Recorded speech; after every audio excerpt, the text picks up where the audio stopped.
দেৱাদিদেৱ মহাদেৱক একান্ত ভক্তি ভাৱেৰে পূজা অৰ্চনা কৰা এজন মুছলমান ব্যক্তি।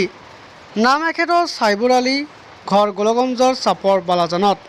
এগৰাকী মুছলমান ব্যক্তিৰ ঘৰত দেৱতাৰ মন্দিৰ, এই ঘটনাই চাৰিওফালে চাঞ্চল্যৰ সৃষ্টি কৰিছে। বিগত 2 বছৰে ব্যক্তিজনে নিজৰ ঘৰতে কৰি আছে মহাদেৱক পূজা।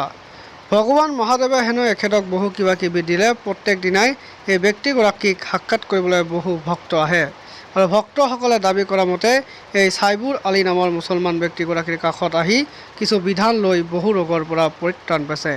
এই দৃশ্যাংক চাই আপোনালোকে সঁচাকৈয়ে হতভম্ব হৈ পৰিব। কেনেদৰে এজন মুছলমান লোকে শিৱৰ আৰাধনা কৰিছে।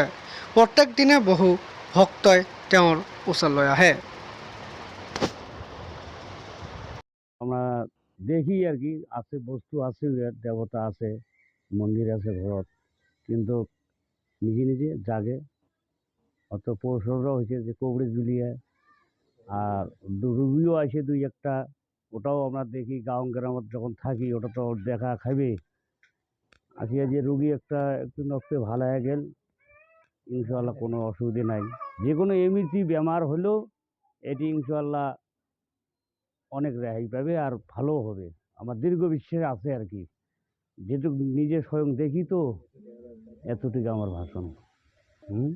হ্যাঁ, মন্দির আছে, বারান্দাত মন্দির আছে, ওটা শিব আছে, মনসা আছে, আরও একটা বস্তু আছে, মোটামুটি 3-4টে জিনিস আছে আর কি।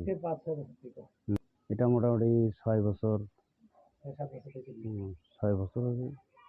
পুজোগুলা ওই যে উনিই করে আর কি, ওই যার কবরেজটাই করে ওইও জাগে। কারামার পরে দিলাম সাইবুর আলী।